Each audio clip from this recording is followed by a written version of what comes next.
Hello friends, कैसे हैं आप सभी। तो मेरा नाम है संध्या चौहान। आज की वीडियो में हम बात करने जा रहे हैं मौलिक अधिकार। मौलिक अधिकार का अर्थ है कि जो अधिकार हमें संविधान द्वारा प्रदान किए जाते हैं उन्हें मौलिक अधिकार कहा जाता है। मौलिक अधिकार हमारे भारतीय संविधान के भाग 3 में अनुच्छेद 12 से 35 तक अधीन अंकित हैं और ये अधिकार अमेरिका से लिए गए हैं।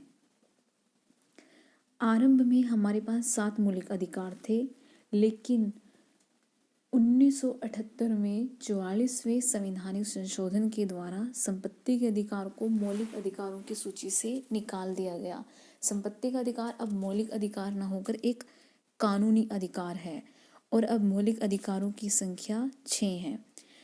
इनको भारतीय संविधान की आधारशिला व मैग्ना कार्टा भी कहा जाता है। मौलिक अधिकारों की सर्वप्रथम मांग पंडित जवाहरलाल नेहरू जी ने की थी।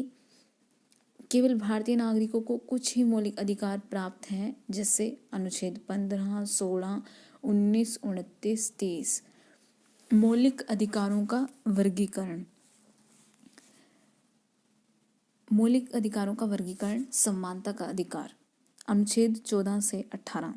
अनुच्छेद 14 आर्टिकल 14 कहता है कि कानून के समक्ष समानता, कि सभी व्यक्ति कानून की नज़रों में एक समान हैं।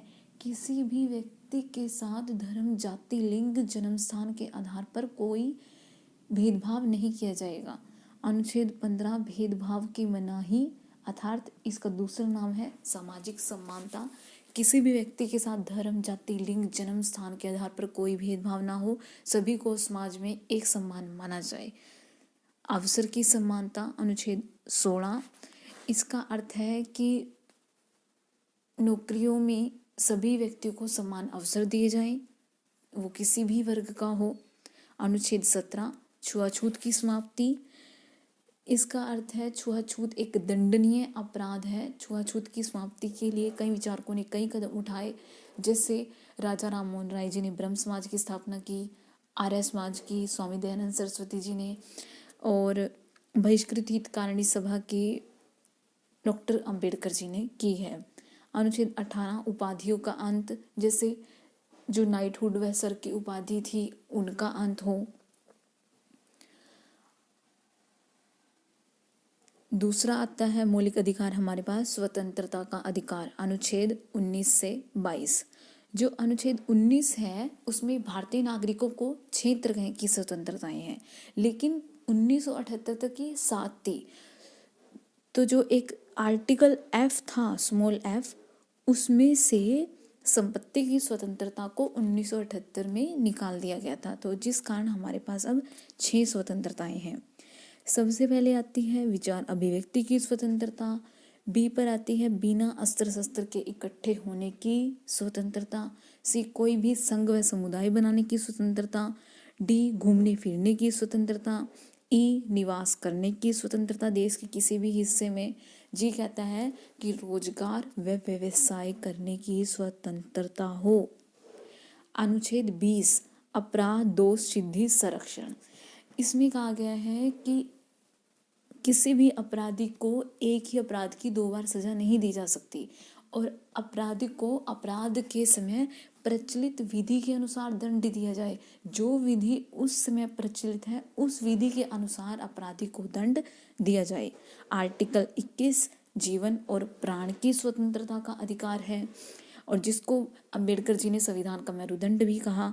आर्टिकल 21 कैपिटल A शिक्षा का अधिकार। शिक्षा का अधिकार 86 अमेंडमेंट एक्ट के द्वारा 2002 में मौलिक अधिकारों की सूची में जोड़ा गया और 2009 में RTI एक्ट भी बनाया गया, जिसमें कहा गया कि 6 से 14 वर्ष के बच्चों को निःशुल्क शिक्षा प्रदान की जाए। और न्यू एजुकेशन पॉलिसी जो 2020 में आई उसमें कहा गया कि 3 से 18 वर्ष तक के बच्चों को निःशुल्क शिक्षा दी जाए। 22 में है गिरफ्तारी से संबंधित संरक्षण। गिरफ्तारी के समय व्यक्ति गिरफ्तारी का कारण जान सकता है, वकील से परामर्श ले सकता है और गिरफ्तारी करने के 24 घंटे के भीतर व्यक्ति को जो गिरफ्तार व्यक्ति है उसको न्यायालय में पेश करना आवश्यक है।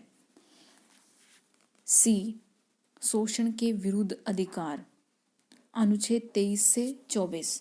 अनुच्छेद 23 कहता है कि मानव की बेगार और बंधुआ मजदूरी पर रोक हो, और इसके लिए 1976 में बंधुआ मजदूरी एक्ट भी बना। आर्टिकल 24 कहता है कि 14 साल से कम उम्र के बच्चों को कारखानों व फैक्ट्रियों में नहीं लगाया जाएगा। धार्मिक स्वतंत्रता का अधिकार, अनुच्छेद 25 से 28। अनुच्छेद 25 कहता है कि किसी भी धर्म को मानने, उसका प्रचार प्रसार करने की स्वतंत्रता है। 26 कहता है कि धार्मिक कार्यों के प्रबंध की आपको स्वतंत्रता है। 27 कहता है कि धार्मिक करों की अदायगी से छूट। इसका मतलब है कि किसी भी व्यक्ति को कर देने के लिए विवश नहीं किया जा सकता जिसका खर्च धार्मिक कार्य के लिए हो। 28 कहता है कि राजकीय शिक्षण संस्थाओं में, जैसे स्कूल कॉलेजेस हो गए जो कि सरकार द्वारा बनाए गए हैं, उनमें धार्मिक शिक्षा नहीं दी जाएगी, वहाँ पर धार्मिक शिक्षा पर रोक लगाई जाए। ई, संस्कृति और शिक्षा का अधिकार, अनुच्छेद 29 से 30। अनुच्छेद 29, जो अल्पसंख्यक वर्ग है, जो माइनॉरिटी में है वर्ग, उनको अपनी भाषा, लिपि और संस्कृति को बनाए रखने का अधिकार होगा। अनुच्छेद 30, अल्पसंख्यक वर्ग को शिक्षा के संस्थान, जो शैक्षणिक संस्थान हैं, उन्हें स्थापित करने का अधिकार होगा। और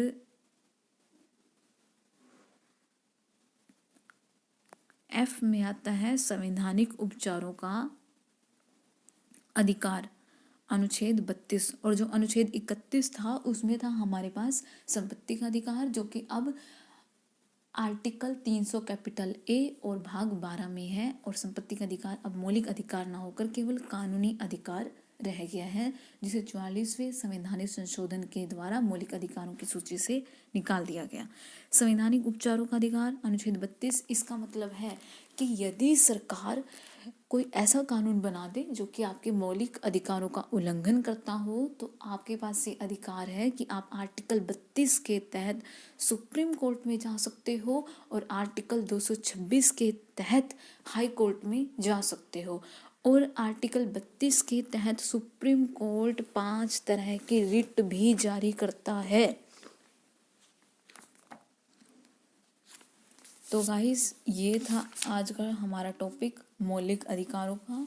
मौलिक अधिकार जो कि भारतीय संविधान का एक मोस्ट इम्पॉर्टेंट टॉपिक है। ये आपके बीए में भी है, बीए जर्नल, बीए ऑनर्स और MA political science, UGC net की यूनिट जो 7 है पॉलिटिकल साइंस की पेपर 2 की, उसमें भी रेलेवेंट है। और अदर गवर्नमेंट एग्ज़ाम्स, उनके लिए भी आप ये टॉपिक रेलेवेंट है।